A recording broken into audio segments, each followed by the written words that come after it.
Good morning, everyone. I apologize for this unusual setup. I'm sorry that the weather has done this to us. I hope you can hear me okay, and I'll hope that Derwin can interrupt with the chat if you need better audio. I want to thank Derwin up there and Arina Kadam at NIMH for making this possible. I know we're running late, so I want to jump right in as soon as we can and get going with this actual content. So what I want to do this morning is to give you a little quick summary of, at least from my memory, where we've been with NIMH support for personality disorders and where we may be going in the future. And I'm going to just jump right into it with a little fanfare. The past trends I'm going to present as a snapshot, not of some decades-long history of NIMH support. I really want to start from my own experience at NIMH, which was in 1998 when I came as a program officer and became a branch chief for adult psychopathology, and my branch had most of the personality disorders work. So in the late 90s and early 2000s, we actually had a fairly robust personality disorders portfolio. Jim Breeling was our program officer. I'm sure many of you remember Jim. He's now retired, but did a super job in fostering this area, both the research and with the advocacy communities. And just as is diagnosed in clinics, the most common disorders were borderline and antisocial, and they got by far the most attention. Just a few of the highlights at that time is that right around 2000 through 2002, we actually had a pretty major push, especially about borderline. We had a big conference in 2001 in New York, co-sponsored with the Swiss Foundation that had a lot of money for a while and sort of went away. The International Borderline Personality Disorder Research Foundation, and we had people like Eric Kandel there and others talking about this. It was at Rockefeller, and we even had a program whereby the funding awards for that foundation were actually, the applications were reviewed in-house by our own NIMH review branch, so we were really collaborating very closely. It's the only time I've ever personally seen that happen. Then in the next year in Minneapolis in 2002, we had another conference co-sponsored with that foundation on new directions for research in borderline personality disorder. And to some extent in the prior meeting, there was an emphasis on getting young investigators involved and fostering translational approaches. That time, one of our innovations was to have a requirement that you had to have one basic and one clinical scientist on the branch to ensure that there was sort of a translational pairing. And again, also in 2002, there was a conference that I think Terry Hoffman headed, on family perspectives in borderline personality disorder. So there's a lot going on, and again, with the 15-year hindsight, one has to say we didn't see all we might have hoped for in terms of new breakthroughs. Certainly there was more attention to borderline and more clinical work, but we really didn't see the progress we might have hoped for with that kind of push. One of the things that was going on clearly at that time was the start of the emergence, or really I should say not the start, but the burgeoning of the emergence from strictly thinking of these as descriptive clinical diagnoses, thinking about dimensional approaches to problems. This is reflected, for instance, in a lecture I gave to an NIH class back in 2003, which was not my conception, but rather summarizing the work of Andy Scoble and others, looking at the clinical sorts of dimensions involved in borderline. You can see there, I was trying to make the point to the class that you could think of borderline personality disorder as located in a sort of three-dimensional space based upon the three major axes of disturbed relationships, impulsivity, and affective dysregulation. And all of these, even though they were mostly on the basis of the clinical scores of various measures, could be thought of as dimensions, and that borderline wasn't a specific disease entity, but rather was part of this overall pattern of these different dimensions, and was located in a specific space in that overall three-dimensional space. So going on from there, this, clearly that dimensional idea was becoming popular in the field, and this is a slide that's not my slide, actually. Psychiatric Association's grant for the scientific basis for DSM-5, of which I was actually the program officer at that time. There were, as you know, several conferences.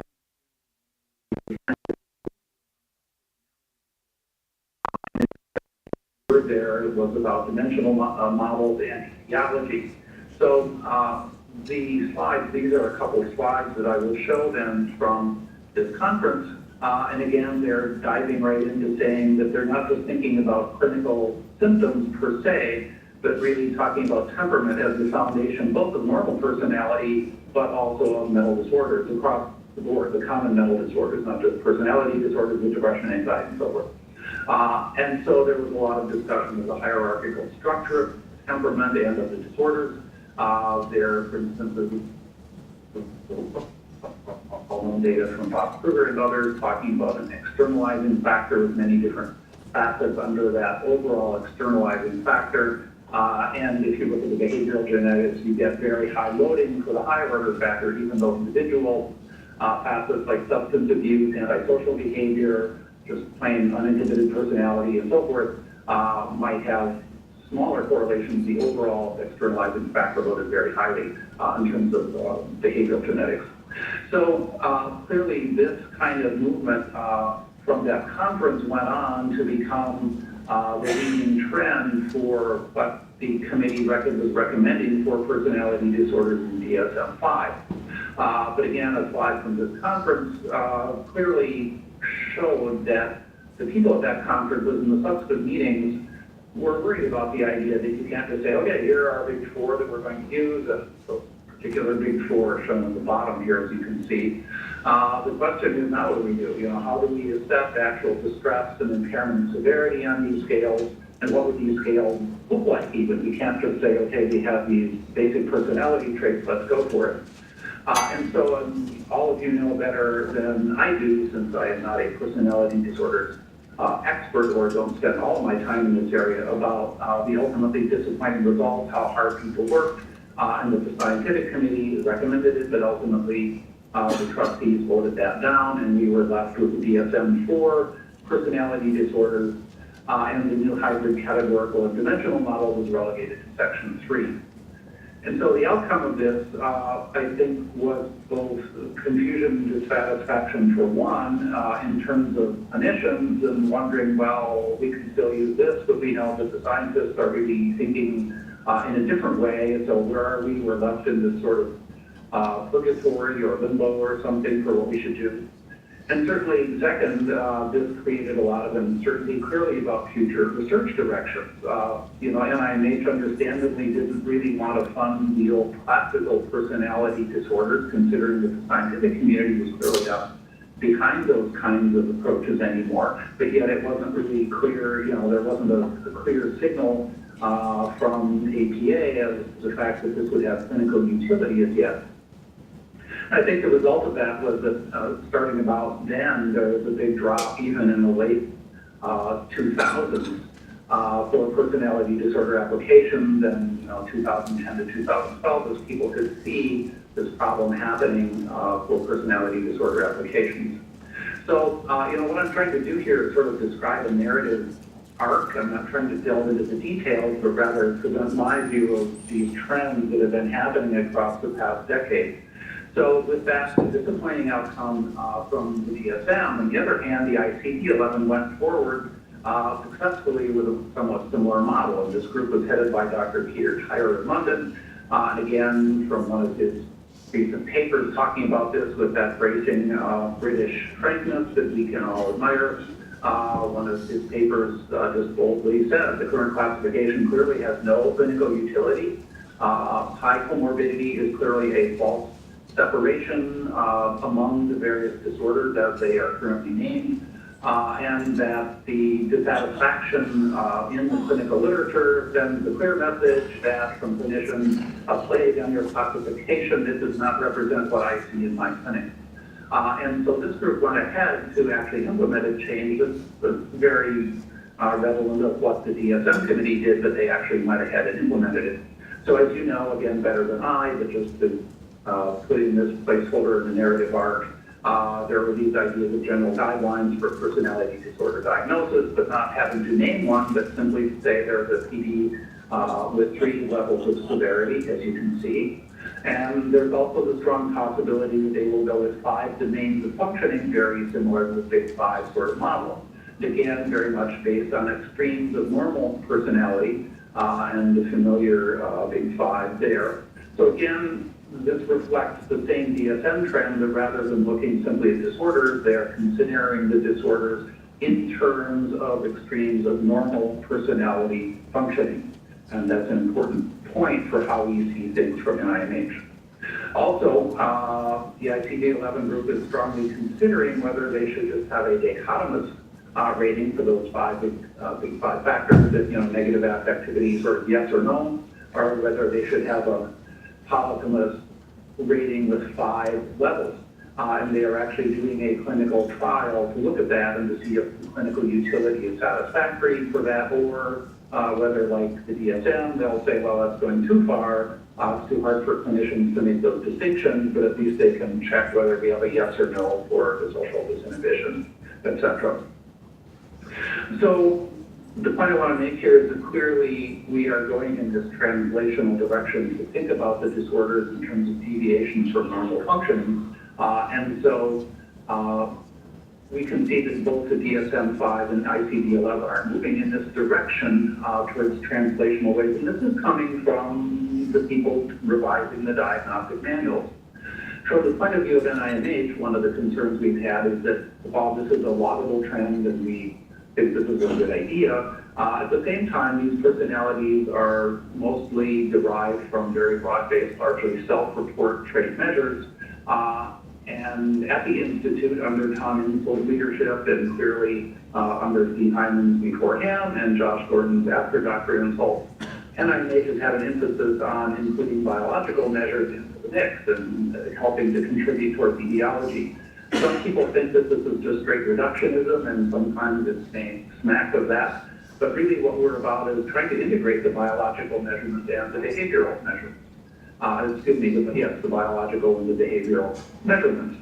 And another way for me to think about this is to advance the integration of neural systems and behavioral systems also across the traditional axis 1 disorders and personality disorders. As we begin to understand the biological concomitants of all these things, clearly there's not a separate set of neural systems for axis 1 disorders and personality disorders. It's all the same brain out there, and we can begin to think about how this all works. And I'm certainly not advocating that we should just fold personality disorders into the other systems, but clearly there's a tremendous amount of overlap that will help us think about these things in a more cohesive way. So with that, where we're going, I think, with the research domain criteria is really, I think that sets the perspective to say RDoC could be understood as very much a reflection of trends that you've seen with the evolution of the views of personality disorders, but also advancing biology and thinking about integrating that into this translational mix as well. So for us, if we look at our mission is to reduce the burden of suffering for mental disorders through research, the problems with the symptom-based ICD and DSM systems are clear, and exactly what Tyra was talking about. We understand that our disorders are not specific disease entities, but broad syndromes. They are highly heterogeneous and reflect high comorbidity, and nothing is more true than for personality disorders. But unfortunately, even though these are not specific disease entities, they have become strongly reified, as Steve Hyman has written about. And so for review, it becomes the case that you pretty much have to specify a DSM disorder in order to get funded. Increasingly also, we understand that our disorders are not dichotomous, but like personality dimensions, are actually dimensional in severity. So the problem has been running up through all the 80s, 90s, and 2000s after the release of DSM-3, that if we could simply study things the way investigators want to, that would be fine. But in fact, the categories have come to drive our entire biomedical research system for psychiatry, notably getting research grants, getting published, getting clinical trials and regulatory agency approval, and so forth. So RDoC was designed to develop a framework for studying psychopathology based on dimensions of observable behavior and neurobiological measures, two things together, neither with prominence, but both of those together. With four major components of four major subparts to actually posit what these fundamental dimensions or components are, to determine the full range of variation from normal to abnormal, very much, again, relevant of the approach to personality disorders, to integrate across a number of units of measurement, not in order to reduce them down to the lowest molecular or genetic levels, but rather to put different measurements together, since we know they often don't go very well, and to develop reliable and valid measures of these components that we can use. And I think, again, for personality disorders, it's important to say that a sometimes neglected aspect of our doc in the field that we think is important is that it includes 4 components. First, neurodevelopment is critical, and we need to understand that. And then we need to understand the effects of the environment as that interacts with neurodevelopment. And the little snapshots there indicate, of course, that the effects of the environment can vary strongly depending on the particular points in development at which environmental events occur for good or for ill. And only within this important development environment context will we understand the actual domains of the research domain criteria and the units of analysis. I hope I'm not going through this too quickly, but with our late start, I certainly am very mindful of the time, so I hope all of you are familiar with our doc. This is fairly familiar, and those of you who aren't so familiar can just follow along. So here is what I've often thought to be the major part of our doc, which I say is just 2 of the important parts, but certainly we need to pay attention to development in the environment as well. So here are the domains on the left column there, negative valence, positive valence, etc., with the specific constructs underneath. The constructs are those specific dimensions that were referred to in the overall RDoc mission statement. And then the units of analysis. And those units of analysis are heuristics. They are not taken to be, the really important ones carved in stone. Rather, we just want to integrate across lots of units of analysis, and this seems like that sort of heuristic convenient grouping. But for instance, self-reports could include scales that subjects or patients fill out, clinicians' ratings, and so forth. And so you can see there are some of the kinds of symptoms that we actually see within each of the domains. One of the important things here, and that I think, again, is important for personality disorders, given that they have so often been described almost purely psychologically, is that the RDoc constructs are intended to constrain the development of new constructs and sort of the proliferation of diagnostic and biological notions by saying that we want to look at different functions and to relate those functions to particular neural systems that play a major role in implementing them. For instance, amygdala efferents and fear, the ventral striatum and reward-related behavior, etc. So an RDoc construct is defined only when you can specify data for some function, and you can specify data for a neural circuit or system that plays a major role in implementing that function. And so we hope that this rules out this quickly saying, well, we have this, that, and the other psychological function. And the other hand, that we say, well, we found this new circuit and we think that must be really important, so we'll make some diagnostic criterion on that basis. But rather, we're trying to work on brain behavior relationships in some systematic way. And also, again, RDoc really embodies this dimensional approach, looking at not simply disorders as in the red left tail there versus super healthy controls as in the green, but really looking at the whole span in the yellow area where people transition from slightly subpar functioning to clearly impaired levels is of particular interest. And the little breakpoint with the red slashes there is just simply meant to indicate that we don't necessarily see this as linear, but in fact one point of studying things dimensionally is to look for breakpoints or failure modes or whatever where things do deteriorate quickly. And with our relatively arbitrarily dichotomous classifications now, we may be sort of missing that and certainly don't pay attention to that in an etiological sense. It's important to say that the framework is always under construction. This is not at all meant to be an alternative nosology, and we said, okay, these are the constructs. Rather, they're considered exemplars. Here's how you might go at it, and here are ones that are sort of predefined because there's good evidence for them, but we really encourage people to develop new constructs. That's important to bear in mind. So just a couple of updates. We've had 2 council work groups, one to vet changes to the matrix, just as I just mentioned. We really want to see this change, and we have a systematic way of doing that with 2 co-chairs from our advisory council who are convening a working group that will screen proposed changes, recruit subject matter experts as needed in particular areas to vet those changes, and then give the advisory council final reports and recommendations for actually implementing changes to the matrix. We're also moving forward rapidly to develop new RDoC tasks and measures. There was a working group headed by Ian Navarch and Maria Kendall. Maria perhaps is there today. And they did a great job in developing, as best they could, a list of 2 to 4 tasks and measures for each construct and to evaluate the psychometric evidence for those constructs, with the idea that these could particularly well serve as common data elements for large studies. And I hope that you have the slides there, so I hope some of you can get that link if you wish, or else you can find that on the website. Also, in terms of future activities, clearly RDoC, among other things, is going in a large end data direction, looking for large cohort studies that we can employ. That's not the only way we're going, but that's one important new direction, and that's why we need the common data elements that we can look across different studies that we might want integrated. We have a very advanced database, the RDoC database, to do that.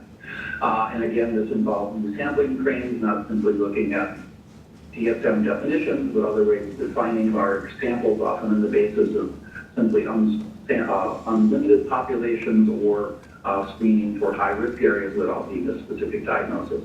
We're also interested in looking at short-term longitudinal studies to examine trajectories. I'll give you a brief example of that in a bit.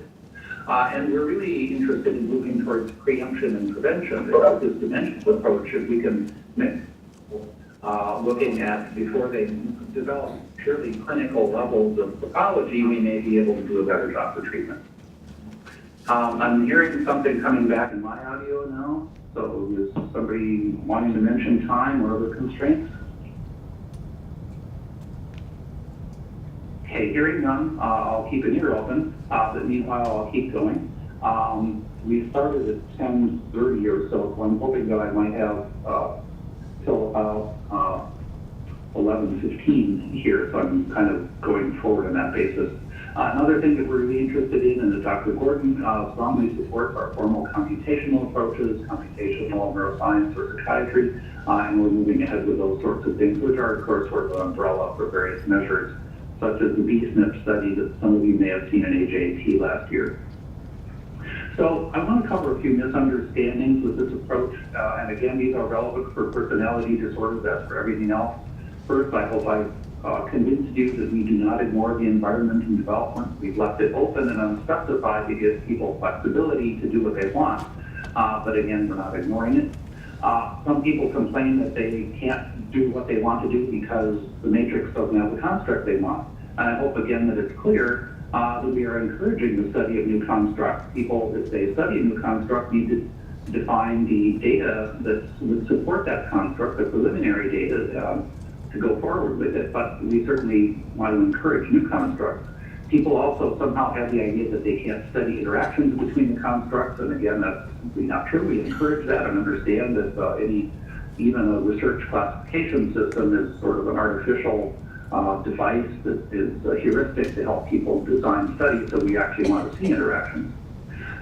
People have complained that with the biology and the matrix that RDoC is reductionistic and we ignore psychology or experiential factors. Again, we're thinking in an integrated way, not in a reductionistic way, and symptom reports, patients' reports of experience, behavioral paths, all of those are seen as critical. I'll say a few words about that in a moment. People also have the idea that you have to study multiple disorders in a DSM sense to do RDoC, and that's not true. In fact, people can study a single disorder. We would encourage them to study multiple disorders where relevant. And again, that's, I think, especially important for personality disorders where there is so much heterogeneity and comorbidity, but you don't have to. People have complained that RDoC is not ready for the clinic yet, and here we would agree. It is a research framework, not a nosology that is intended to be ready to compete. And in fact, we've never intended it to compete. Rather, it's a research framework to try to inform future versions of DSM and ICD. So let me just jump on to some of the things, having briefly addressed some misunderstandings. Let me list some of the hazards that we see, or challenges, should I say, in implementing RDoC. First of all, what you might call the grain size, that is, if we go away from our DSM disorders and emphasize these different kinds of dimensions, what's the right granularity for looking at assessment and successful treatment? For instance, people talk about anhedonia, but within anhedonia, there are different components: effort evaluation, reward prediction errors, reward learning, responsiveness to reward. And so, is anhedonia okay? And is that a reasonable clinical construct to use, or do we need to dive deeper? That's just one example of many. Another issue here is relating the kinds of RDoC dimensional measures to clinical symptoms and outcomes. Again, this is really no different than that slide that I showed from Leanna Clark above, talking about how they would take the big four and how they would develop clinical symptoms and relate that to actual outcomes of trials. And another thing is that if you do have these clinical continuous phenomena, how do you determine the particular cut points to say that you have moderate, minor, severe levels and to adjust treatments particularly? Clearly, you still have to have cut points for decision-making in clinical practice. And also how to integrate across biological and behavioral measures in a way that's useful and heuristic and not simply confusing.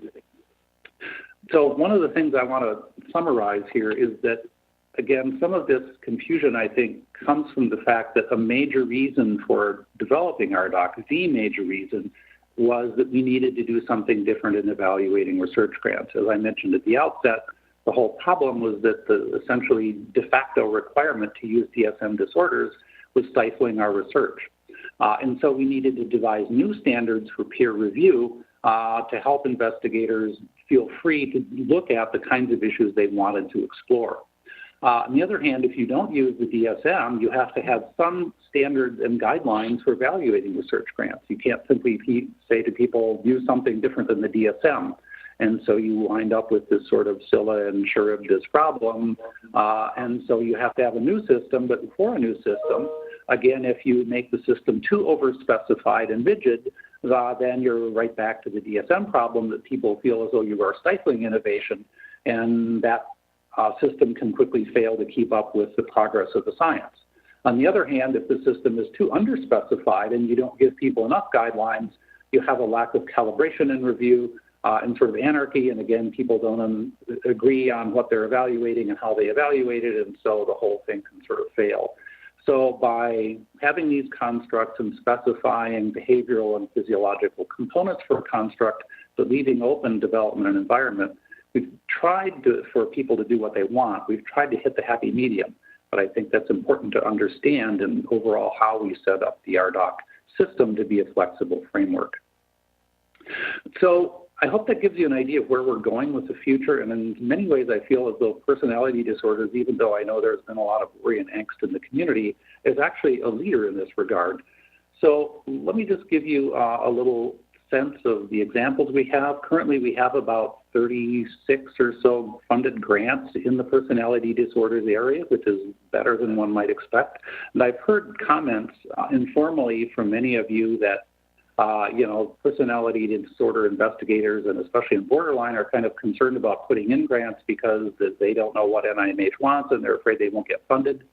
But in fact, I think you don't need to have that much concern. I mean, obviously, it's hard to get a grant in any area these days. But let me just give you examples of 3 grants that I think reflect where we're going. And certainly many of our grants explicitly look at borderline, just as one example, but again, break down things within borderline. But here are some grants that cut across diagnoses in interesting ways.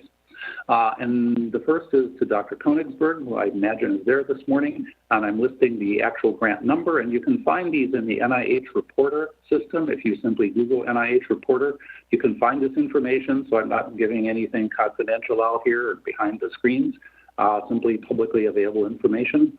But this is a very nice study about regulating emotional responses to spoken comments and visual images with respect to affective instability and using fMRI. It's a transdiagnostic approach, and the sample, in fact, includes a range of diagnoses, including individuals who simply self-identify for affective instability. And again, it implements the kind of healthy control group that we have advocated in RDoC, that these are not super healthy controls with no history of disorder, but yet rather people who are currently healthy but may have had some problems in the past. And we think that has a better chance to give one a dimension that you can explore to look at these cut points and this, how things break out between people who are struggling and a little bit impaired but functioning and those who tend to be deteriorating. So we're very excited about that study. Another grant is only in R21, a pilot study to Evelyn Verona in South Florida. She is studying transdiagnostic processes in emotional aggression. And here, this one nicely exemplifies the point I made that we encourage people to study interactions of constructs. This is the interplay of negative valence and cognitive systems. Again, this one embodies a transdiagnostic approach with a community sample and high-risk participants for aggression. And the aim of the study is to look at causal relationships, in fact, between events in the cognitive and affective systems. And finally, number 3 is actually a postdoc grant to Amy Bird at Pittsburgh. And so this is very promising to see young investigators coming on, and she's actually working with Dr. Stephanie Stepsar, one on emotional instability as precursors of borderline. And this one is titled Risk for Reactive Aggression into Adolescence, Emotional Reactivity in Parenting. So this one is exemplifying the developmental trajectories that I mentioned, because she's studying this transition into adolescence and this extreme emotional instability and reactive aggression that goes along with that. And again, this is this short-term longitudinal study that seems promising at this point, rather than the old 20, 30-year developmental studies. And we used to use longitudinal studies where the way funding goes these days, we're more interested in these relatively short time frames. So this looks at the trajectories of the transition into adolescence studied over 18 months and interactions with parents and the children. And the sample criteria include, for instance, an emotional reactivity screener rather than looking at people diagnosed with any particular diagnosis. So I think those are 3 excellent examples at all levels, an R01 and R21 and a postdoc grant, of the way that people can go. And so we encourage you to talk to program staff. We are very interested in this area, and I think in many ways, as I'll state in this final slide, that personality disorders actually can be a leader for the way NIMH is going and not sort of an outlier, an area that is struggling. Actually, before I get to the final slide, I just wanted to mention that there are clear clinical approaches for this in clinical trials rather than enrolling subjects on the basis of a diagnosis. The idea would be, from an RDoC approach, to actually enroll patients based on measurable impairment in the specific mechanism or dimension of interest, whether that's excessive fear, working memory, or, as you've seen in these past grants, things like affective instability or problems with emotion regulation. And then, of course, the outcome measures would similarly be based on changes in those specific functions rather than overall diagnostic criteria changes in a diagnostic class. Also, as that implies, we're seeing more emphasis on functioning, especially in a quantifiable sense, rather than symptom reports. And I think that's an important trend in many areas of psychiatry that we've seen. And a good example of this, I think, is that both the European EMA and our FDA have signaled that they are willing to consider cognition as an indication in depression, following the earlier cognition as an indication for schizophrenia, as reflected in the MATRIX test battery.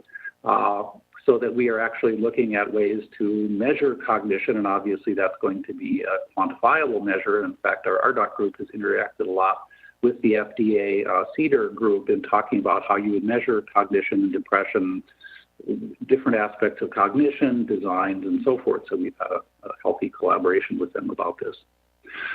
So finally, to summarize, I think to put RDoC in the perspective of this narrative arc that I've tried to describe, the goal of RDoC is not to be an alternative nosology or to be something fixed that people should try. Rather, it's to generate a research literature that it can inform future versions of the ICD and the DSM.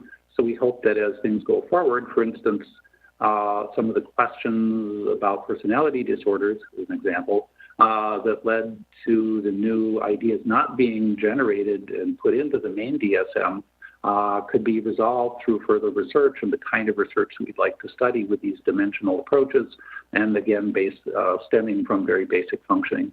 I should say that we're collaborating actively with the APA in this regard. Our former Deputy Director Phil Long has gone to the APA, as most of you know, and Dr. Diana Clark, who's been there for several years, has been working with Phil. They're very interested in creating a learning healthcare network that would be of use to practicing psychiatrists. And they're very interested in the use of RDoC-like dimensions that could be applied with this. And they're really looking for an active collaboration, and we're to starting to set that up with them now that Dr. Wong has been away for more than a year, and we can talk to them without having the ethics people complain. So I think what we're going to see about this is that what we've seen so far, just as you saw from some of those example graphs, is that we're not just chucking the DSM or the ICD and going off on something different. Rather, I think quite sensibly and reasonably what we want to see is incremental change, that we gradually see people looking at these dimensions within one DSM disorder across a grouping. Again, personality disorders represent an excellent example. So we're going to see more of these specific dimensions and subgroups within particular categories, but over time, I think we'll see this happening within broader syndromes. And again, this reflects the kinds of things we see in personality disorder with internalizing as a broad class, or perhaps distress disorders, or looking at manifestations of externalizing, and perhaps that might become to be called behavioral regulation disorder or something like that. But then within that, looking at particular facets or dimensions, we will come up with more individualized treatment plans. And so I think in the future, personality disorders, because of your recent history, actually could be a leader here. And I say that because clearly the process that went on for DSM-5, even though it was not ultimately successful, and the process that went on for the ICD-11, which looks like it will be successful, reflect a lot of these trends to looking at basic functions and how their dysregulations can become what we consider as disorders in a dimensional way. I think RDoC, I hope you can see from that view, is simply an extension of that, trying to integrate a lot of the biology into that as well and put all of the stuff together. And so I really like to think that you're a leader and not somebody who's struggling to make sense of this, but rather you have an important role. And so I hope you'll all feel encouraged to continue a dialogue with NIMH and work with program staff about coming in with many more grant applications in this area. So that's all I wanted to say. I don't know if we have time for any questions. We are right at the 10:15 mark, but if there's a way to relay any questions, I'd be happy to address them. And thank you again for putting up with this somewhat unique mode of presentation this morning. Hi, can you hear me? Yes, I can.